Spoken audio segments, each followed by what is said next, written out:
जय हिंद बच्चों। आज की इस वीडियो में हम आपको सिखाएंगे गुणा करना। देखिए, गुणा यानी कि मल्टीप्लाई करना बहुत ही आसान तरीके से आज के इस वीडियो में आपको समझ में आ जाएगा। चलिए वीडियो को स्टार्ट करते हैं। देखिएगा, गुणा बेसिकली क्या होता है। गुणा में देखिए कई टाइप के प्रश्न बनते हैं। एक अंक का एक अंक से गुणा, दो अंकों की संख्या का एक अंक से गुणा, चार अंकों की संख्या पांच अंकों की संख्या के एक अंक से गुणा। देखिएगा, चाहे चार अंक की संख्या हो, पांच अंक की संख्या हो, उसमें दो अंकों की संख्या से गुणा। इसी तरह से तीन अंकों की संख्या से भी गुणा हम लोग करना सीखेंगे। ठीक है, तो सभी प्रकार के प्रश्नों को हमने लिया है और एकदम आसान तरीके से सबसे बेसिक से हम आपको बताएंगे। चलिए वीडियो को स्टार्ट करते हैं। देखिएगा, गुणे का मतलब होता है किसी भी संख्या को बार बार जोड़ देना। जैसे कि देखिए, पांच का गुणा चार में, यानी कि पांच का गुणा चार में मतलब है कि चार को पांच बार जोड़ देना। ठीक है, या चार को पांच बार जोड़ दीजिए या पांच का गुणा चार में कीजिए। गुणे का मतलब होता है जिस संख्या में जिस अंक, जैसे जिस अंक में जिस अंक से गुणा करना है उसका पहाड़ा पढ़ना होता है। जैसे कि आप इसको दो तरीके से कह सकते हैं। जैसे देखिए, चार का गुणा पांच में मतलब कि चार को आप पांच बार जोड़ेंगे तब भी वही नंबर आएगा। देखिए, चार को हम पांच बार लिख करके जोड़ रहे हैं। ठीक है, तो देखिए, चार को पांच बार लिख करके जोड़ेंगे तब भी आपका 20 आएगा और पांच का पहाड़ा चार बार पढ़ेंगे तब भी पांच चौका 20 आएगा। तो बेसिकली गुणा का मतलब होता है कि जिसमें आपको गुणा करना है उस अंक का उतने में पहाड़ा पढ़ना। देखिए, पांच का गुणा चार में करना था तो पांच का पहाड़ा हम लोग को चार बार पढ़ना है, तो पांच चौका 20 हो जाएगा।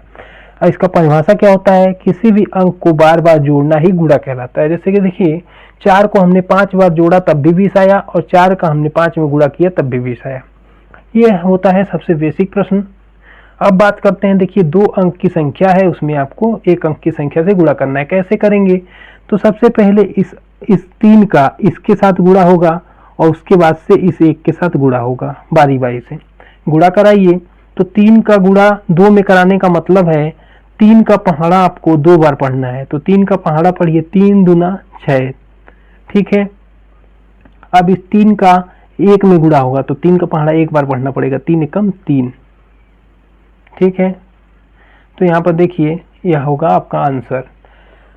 अब देखिएगा, एक प्रश्न यहाँ पर बनता है, चार अंक की संख्या का एक अंक से गुणा कैसे करेंगे। तो इस चार का बारी बारी से चारों अंकों में गुणा होगा। कैसे होगा देखिएगा, यहाँ पर आपको हासिल भी समझ में आएगा। तो देखिए, चार का गुणा पांच में कराएंगे कितना होगा, चार पंजे 20 होता है। तो 20 को हम लोग कैसे लिखते हैं, ऐसे। ठीक है, तो 20 का जीरो यहाँ उतारेंगे, दो को इसके ऊपर उतारेंगे। अब देखिए, इस चार का तीन में गुणा, तो चार का पहाड़ा तीन बार तो कितना होगा, 12 होगा। ठीक है, अब 12 में इस हासिल वाले दो को जोड़ लेंगे तो कितना हो जाएगा, 14 हो जाएगा। 14 का चार यहाँ पर लिखेंगे और हासिल एक इसके ऊपर हो जाएगा। अब देखिए, इस चार का गुणा चार में, यानी कि चार का गुणा चार में कितना होगा, 16। 16 में एक जुड़ जाएगा, कितना हो जाएगा, 17 हो जाएगा। 17 का 7 यहाँ पर लिखेंगे और एक हासिल ले लेंगे। चार एकम 4 होगा और एक हासिल का जुड़ेगा 5 हो जाएगा, यानी कि 57 40 जो होगा आपका सही उत्तर हो जाएगा इसका। इस तरह से आप एक अंकों की संख्या का तीन चार अंकों की संख्या का एक अंक से गुणा सीख लिया है। अब हम लोग सीखेंगे, इस चौथे प्रश्न को यहाँ पर नहीं हो पाएगा इसलिए यहाँ पर उतार लिया है और इसको यहाँ पर हल करके हम लोग सीखेंगे कि चार अंकों की संख्या में दो अंकों की संख्या से गुणा या पांच अंकों की संख्या में दो अंक से गुणा, किसी भी संख्या में दो अंक की संख्या से गुणा कैसे करते हैं इसको सीखेंगे। फिर किसी भी संख्या में तीन अंकों की संख्या से कैसे गुणा करते हैं इसको भी सीखेंगे। तो चलिए स्टार्ट करते हैं। जब भी आपको दो अंकों की संख्या से गुणा करना हो तो सबसे पहले एक अंक की संख्या से सभी में बारी बारी से गुणा करेंगे। तो इस दो का गुणा दो में करेंगे, कितना होगा, दो का गुणा दो में करेंगे तो 4 होगा। अब इस दो का गुणा तीन में करेंगे तो कितना होगा, 2 3 6 होगा।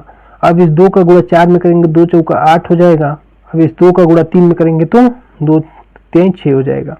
अब देखिएगा, एक अंक का हमने गुणा कर लिया। अब इस एक का गुणा जब करेंगे तो इधर से एक अंक छोड़ के हम लिखना शुरू करेंगे। इधर हम क्रॉस का चिन्ह लगा देंगे और जब दूसरे अंक का हम गुणा करेंगे तो इधर से एक अंक छोड़ के क्रॉस का चिन्ह लगा देंगे, फिर लिखेंगे। एक अंक पे हम क्रॉस का चिन्ह लगाएंगे जब दूसरे अंक का गुणा करेंगे। तो अब एक का गुणा दो में करेंगे तो 2 होगा। एक का किसी भी नंबर में गुणा करिए उतना ही आता है। तो एक का गुणा 3 में 3, एक का गुणा 4 में 4, एक का गुणा 3 में 3। अब इतना करने के बाद इसको आपस में जोड़ देना होता है। ठीक है, तो इसको हम जोड़ देते हैं। यहाँ पर जोड़ लीजिए। देखिए, 4 में 0 जुड़ेगा या यहाँ पे कुछ नहीं है तो 4 में 4 आ जाएगा। 6 में 2 जोड़ेंगे तो 8 हो जाएगा। 8 में 3 जुड़ेगा कितना होगा 11, 11 का 1 यहाँ लिखेंगे और 1 यहाँ पर हासिल हो जाएगा। अब 6 4 10 होता है, 1 जुड़ेगा तो 11 हो जाएगा, 11 का 1 लिखेंगे हासिल 1 यहाँ हो जाएगा, 3 में 1 जुड़ जाएगा 4 हो जाएगा। यहाँ आपका आंसर हो जाएगा 41,184। अब देखिएगा यहाँ तो हमने 2 अंकों की संख्या से गुणा सीखा, अब हम लोग 3 अंकों की संख्या का भी गुणा सीखते हैं। तो जब 3 अंकों की संख्या का गुणा करना होता है तो कैसे करेंगे, तो उसी तरह से सबसे पहले इस अंक का बारी बारी से सब में गुणा, फिर इस 1 का सब में गुणा, फिर इस 1 का सब में गुणा। तो देखिए कैसे करेंगे, तो 2 का गुणा 2 में करिए तो 4 होगा, अब इस 2 का गुणा 3 में करिए तो 6 होगा, अब इस 2 का गुणा 6 में करेंगे तो कितना होगा 2 छंग 12 होगा। तो 12 हम ऐसे लिखते हैं, तो 12 का 2 यहाँ लिखेंगे और 1 यहाँ पे हासिल देंगे, तो 2 तिहाई 6 होगा, 1 जुड़ जाएगा 7 हो जाएगा। ठीक है, अब देखिए दूसरे अंक का जब हम गुणा करेंगे तो इधर से 1 अंक छोड़ देंगे, 1 अंक को हम क्रॉस लगा देंगे, उसके बाद से लिखेंगे। तो 1 का आप गुणा किसी भी नंबर में करिए उतना आता है, तो 1 का गुणा 2 में करेंगे तो 2, 1 का गुणा 3 में करेंगे तो 3, 1 का गुणा 6 में करेंगे तो 6, 1 का गुणा 3 में करेंगे तो 3। अब देखिए अब एक का तो हो गया, अब ये तीसरे नंबर का अंक है तो यहाँ से हम 2 अंक छोड़ करके लिखेंगे, यहाँ से हम 2 अंक को क्रॉस करके अब लिखेंगे। तो 1 का गुणा फिर से करेंगे, तो 1 का गुणा 2 में करेंगे तो 2, 1 का गुणा 3 में करेंगे तो 3, 1 का गुणा 6 में करेंगे 6, 1 का गुणा 3 में करेंगे 3। अब इतना करने के बाद इसको आपस में जोड़ देंगे। ठीक है, इसको आप जोड़ दीजिए, तो देखिए इधर से जोड़ेंगे तो 4 में जुड़ेगा कुछ नहीं है यहाँ पे, तो 4 आ जाएगा, 6 और 2 8 हो जाएगा। यहाँ पर देखिएगा 2 और 3 कितना होगा 5, 5 में 2 जुड़ेगा तो 7 हो जाएगा। अब यहाँ देखिएगा 7 में अब यहाँ 6 जोड़ना है, तो 7 6 13 और 13 और 3 जो होगा 16 हो जाएगा, 16 का 6 लिखेंगे हासिल 1 हो जाएगा। अब यहाँ देखिए 6 3 9 होता है, 9 में 1 जोड़ेंगे तो 10 हो जाएगा, 10 का 0 यहाँ लिखेंगे, 1 यहाँ हासिल जाएगा और देखिए 3 1 4 हो जाएगा। 40 67 84 इसका आंसर हो जाएगा, 40 67 84 इसका आंसर हो जाएगा। इस तरह से आप सभी लोग गुणा के सभी प्रकार के प्रश्नों को हल कर सकते हैं। अगर आप सभी को वीडियो में कुछ सीखने को मिला है तो वीडियो को लाइक कीजिए और चैनल पर पहली बार आए तो चैनल को सब्सक्राइब करके बेल बटन दबा लीजिए। मिलते हैं नेक्स्ट वीडियो में, तब तक के लिए जय हिंद।